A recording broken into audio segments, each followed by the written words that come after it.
Praise the Lord. सभी विश्वासी भाई बहनों को प्रभु यीशु मसीह में जय मसीह की। बाइबल शिक्षा चैनल पर आप सभी का स्वागत है।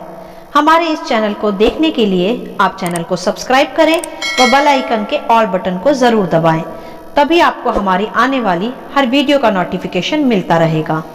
आज मैं आपके लिए एक सामर्थी संदेश को लेकर आई हूँ कि परमेश्वर का अनुग्रह कैसे प्राप्त करें। तो चलिए भाइयों बहनों, हम वीडियो स्टार्ट करते हैं। बाइबल स्पष्ट करती है कि मनुष्य की सामर्थ परमेश्वर के अनुग्रह पर निर्भर करती है। मनुष्य तभी सामर्थी बनता है जब परमेश्वर का अनुग्रह उसे मिलता है। इसे हम बाइबल के ही एक सुंदर उदाहरण से समझेंगे। बाइबल दर्शाती है कि जब दाऊद को गोलियत का सामना करना पड़ा, तब दाऊद ने जब गोलियत को देखा, तब दाऊद ने गोलियत को दानव नहीं कहा जैसा दूसरे लोग कहते थे। गोलियत को वैसा दाऊद ने नहीं कहा जैसा उस घड़ी और मनुष्य उसे कह रहे थे। दाऊद ने अपने शत्रु की शक्तियों की बढ़ाई नहीं की, ना ही उसकी डींगे मारी। उसने उस समस्या को जो वह उस घड़ी अपने सामने देख रहा था, उसको बड़ा नहीं समझा, ना ही वह डरा और घबराया। दाऊद ने उस घड़ी गोलियत को पुकारा यह कहकर कि वह एक खतना रहित पलिश्ती है। उसने गोलियत को ऐसे नहीं देखा कि वह एक ताकतवर दानव है, शक्तिशाली है। नहीं, उसने गोलियत को वैसे नहीं देखा जैसे दूसरे मनुष्य देख रहे थे।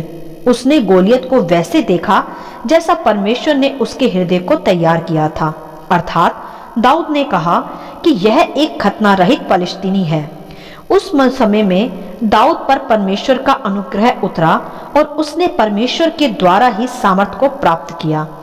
जब दाऊद ने कहा कि गोलियत एक खतना रहित पलिश्ती है, तब वास्तव में वह ऐसा कह रहा था कि यह मनुष्य मेरे यहोवा परमेश्वर की वाचा में नहीं है। दूसरे शब्दों में वह यह कह रहा था कि उसके जीवन में वह अनुग्रह नहीं है जो मेरे जीवन में है। वह कहना चाहता था कि मैं अपने परमेश्वर के अनुग्रह को जानता हूँ, क्योंकि मेरे होने वाले शत्रु भी मुझ पर विजय नहीं हो सकते।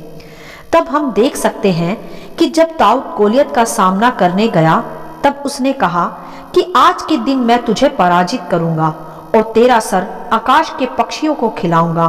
तो आप यहाँ देखें और ध्यान करें कि कैसे एक युवा अवस्था का बालक बिना किसी सैनिक अनुभव के इतने आत्मविश्वास से भरकर एक दानव गोलियत का सामना कर पाया, जो कि एक योद्धा था, अर्धशस्त्र पहने हुए था और उससे दुगने साइज का भी था। फिर भी कैसे दाऊद में आत्मविश्वास भरा था। यह इसलिए हुआ मेरे प्रियो, क्योंकि दाऊद ही परमेश्वर के सिद्ध सिद्धांत को समझ पाया था, जिसने ऐसा कहा कि परमेश्वर का अनुग्रह ही मेरे शत्रुओं को पराजित कर सकता है। जबकि हम देख सकते हैं कि जब दाऊद युद्ध के मैदान की ओर बढ़ रहा था, तब नेगेटिव शब्द उस पर हमला भी कर रहे थे, ये कहते हुए कि दाऊद, यह बहुत बड़ी गलती है, यह दानव बहुत बड़ा है, बेहतर यह होगा कि तू वापस लौट जा। उस घड़ी दाऊद ने न केवल गोलियत के साइज को ही अनदेखा किया, बल्कि उसने उन नकारात्मक शब्दों को भी अनसुना किया। मेरे प्रियो, यही आज हमें सीखना व समझना है, जो प्रभु आज हमें स्मरण कराते हैं कि इससे बहुत फर्क पड़ता है कि कठिन दौर में आप क्या सोचते हैं और क्या बोलते हैं। क्या आप किसी बड़ी बीमारी के समय ऐसा सोचते हैं कि ये बीमारी बहुत बड़ी है, यह मेरा अंत करके रहेगी? या जब आप कर्जा होता हुआ देखते हैं तो आप क्या सोचते हैं कि मैं कभी कर्ज से छूट नहीं पाऊंगा? नहीं, ऐसा ना सोचें। यही है नकारात्मक सोच व हारे हुए शब्द जो परमेश्वर को सीमित कर देते हैं। आपको कठिन समयों में भी दाऊद की तरह बनना चाहिए और विश्वास के रवैये की तरफ पलटना चाहिए। दूसरे शब्दों में हम कहें तो बीमारी के समय में घोषणाएं करें कि ये बीमारी मेरे सामने कुछ नहीं है, क्योंकि परमेश्वर का अनुग्रह इस बीमारी को मुझ पर कभी प्रबल नहीं होने देगा। वह इस बीमारी के शत्रु को हराने में सामर्थी है। देखिए, समझिए कि कठिन दौरों में आपको कुछ उत्तम घोषणाएं करनी होंगी। उस घड़ी ऐसा मत सोचें कि समस्या कितनी बड़ी है, वरन यह सदा स्मरण रखें कि आपका परमेश्वर कितना बड़ा है। दाऊद की तरह कहें कि मैं तुझे पराजित कर सकता हूँ सेनाओं के यहोवा के नाम से।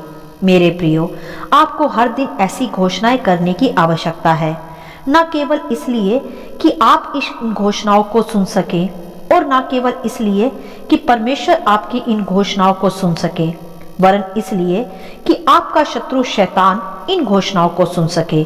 जब आपके सामने कोई नेगेटिव मेडिकल रिपोर्ट हो तो बीमारी के शत्रु से कहें कि परमेश्वर का अनुग्रह है जिस कारण मैं तुझे पराजित कर सकता हूँ।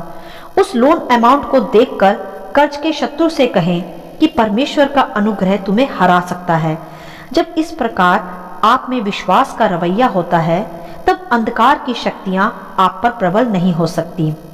यशायाह 43 वचन 2 कहता है कि जब तू जल में होकर जाए मैं तेरे संग संग रहूंगा, और जब तू नदियों में होकर चले तब वे तुझे डुबा न सकेंगी। जब तू आग में चले तब तुझे आँच न लगेगी और उसकी लो तुझे ना जला सकेगी। हालेलुया।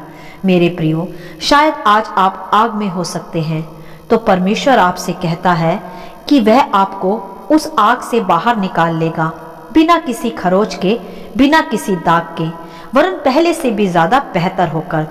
जैसे परमेश्वर ने शद्रक, मेशक, अबेदनगो को भी आग के धधकते भट्टे से बाहर निकाल लिया था, बिना किसी खरोच के, बिना किसी दाग के।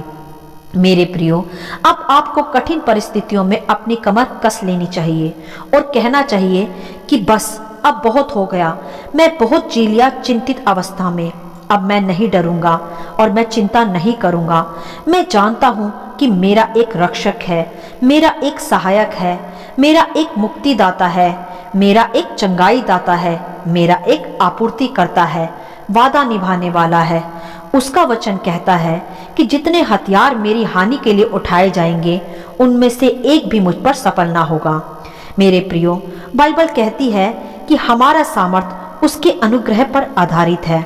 यदि आप सामर्थी होना चाहते हैं तो आपको निश्चय ही परमेश्वर के अनुग्रह को भी प्राप्त करना होगा। यदि आप गुलामी की दासत्व से छूटना चाहते हैं तो यह तभी संभव होगा जब आप परमेश्वर का अनुग्रह प्राप्त कर लेंगे। और मेरे प्रियो, परमेश्वर का अनुग्रह आपको तभी मिल सकता है जब आप पूर्ण रीति से उस पर निर्भर होते हैं, उसकी बड़ाई की घोषणाएं करते हैं, ऐसा कहकर कि प्रभु धन्यवाद, आपका अनुग्रह मेरे शत्रुओं को पराजित करता है। तब परमेश्वर आपके लिए वे सब करते हैं जो आप खुद से नहीं कर पाते, अर्थात जो मनुष्य से नहीं होता वह परमेश्वर से संभव होता है। जब हम ऐसा कहते हैं कि परमेश्वर आप वह कर सकते हैं जो हम नहीं कर सकते, तब हम परमेश्वर की भलाइयों की, उसके अनुग्रह की पुष्टि करते हैं।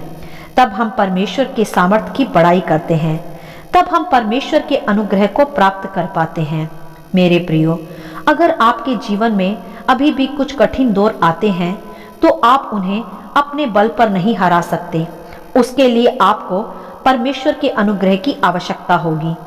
जब आप में विश्वास से भरा रवैया होता है और आप परमेश्वर की अच्छाइयों की बड़ाई करते हैं, तब परमेश्वर आपके लिए वे करते हैं जो आप अपने बल पर नहीं कर सकते। परमेश्वर आपकी उन परिस्थितियों को बदल देते हैं जो आप खुद कभी बदल नहीं सकते। परमेश्वर आपको वह जीवन देंगे जो आप खुद कभी प्राप्त नहीं कर सकते। मेरे प्रियो, परमेश्वर घूरे पर से उठाकर चट्टान पर बिठाने वाला प्रभु है। इसीलिए हारे नहीं, घबराए नहीं, कठिन दौर में नकारात्मक शब्दों को प्रबल ना होने दें। हर दिन घोषणा करें कि प्रभु, मैं जानता हूँ कि मेरा सामर्थ आपके अनुग्रह पर आधारित है। उसका धन्यवाद करें यह कहकर कि प्रभु, आपका अनुग्रह मेरे शत्रुओं को हरा रहा है। अब तक आपने अपनी क्षमता से बहुत कुछ किया होगा, परंतु अब परमेश्वर के अनुग्रह पर आधारित निर्भर होकर उन दरवाजों को आप खुलता हुआ देखेंगे जो आज से पहले कभी नहीं खुले। मेरे प्रियो, मैं आपको उत्साहित करना चाहूंगी कि जब आप अपनी योग्यताओं से कहीं नहीं पहुंचते तो निराश ना हो। उन नकारात्मक पलों को अपने पर प्रभाव ना छोड़ने दें, परंतु उस घड़ी भी परमेश्वर का धन्यवाद करते रहें। तब परमेश्वर अपने अनुग्रह से आपके लिए वैसा करेंगे जो उसने उस घड़ी दाऊद के लिए किया जब गोलियत उसके सामने था। जब दाऊद अपनी योग्यता या बल से गोलियत को नहीं हरा सकता था, क्योंकि दाऊद बलशाली या शक्तिशाली नहीं था, ना ही वह कोई योद्धा था जैसा गोलियत था, परंतु यह संभव हो पाया परमेश्वर के अनुग्रह से। जब दाऊद ने परमेश्वर की बढ़ाई करके उसके सामर्थ को व अनुग्रह को अपने फेवर में प्राप्त कर लिया। मेरे प्रियो, बस यही करना है हमें भी आज। बड़ी से बड़ी विपत्तियों को जब आप अपने सामने आते देखें तो नेगेटिव ना हो, डरे नहीं, घबराए नहीं, बस परमेश्वर की बड़ाई करते हुए उसके अनुग्रह को प्राप्त करते हुए आगे बढ़े और एक विजयी फलवंत जीवन में प्रवेश करें व एक सिद्ध फलदायी मसीह कहलाएं। मेरे प्रियो, सर्वदा स्मरण रखें कि परमेश्वर सीमित नहीं है, वह असीमित परमेश्वर है। वह उससे भी ज्यादा कर सकता है जितना आपने सोचा भी नहीं होगा। जब आप हर दिन परमेश्वर के अनुग्रह के लिए धन्यवाद करते हैं तब आप उसे प्राप्त भी कर पाते हैं और परमेश्वर का अनुग्रह ही फिर हमें सामर्थी बनाता है। और बाइबल स्पष्ट करती है कि उसके सामर्थ्य के द्वारा हम सब कुछ प्राप्त कर सकते हैं। तो मेरे प्रियो, आगे बढ़ें और परमेश्वर की बढ़ाइयों के साथ उसके अनुग्रह को प्राप्त करें और एक विजयी और फलदायी जीवन में प्रवेश करें और सदा धन्यवादी बने रहें और घोषणा करते रहें कि परमेश्वर आपका अनुग्रह मुझे सामर्थी बनाता है, मेरे शत्रुओं को पराजित करता है। इन्हीं घोषणाओं के साथ आप एक विजयी जीवन को प्राप्त करते हैं और परमेश्वर का अनुग्रह पूर्ण रीति से आपके जीवन में कार्य करता है। हालेलुया। आशा करती हूँ कि इस सामर्थ्य संदेश का संक्षिप्त विवरण आप सभी को समझ में आया होगा। परमेश्वर आपको अपनी पवित्र आत्मा की भरपूरी से सदा भरता रहे। यदि आप चाहते हैं कि दूसरे भी इन्हें सुनकर आशीष पाएं, तो आप दूसरों के साथ भी इसे शेयर कर सकते हैं, क्योंकि हमारे प्रभु यीशु मसीह की यही इच्छा है। आमीन and God bless you all.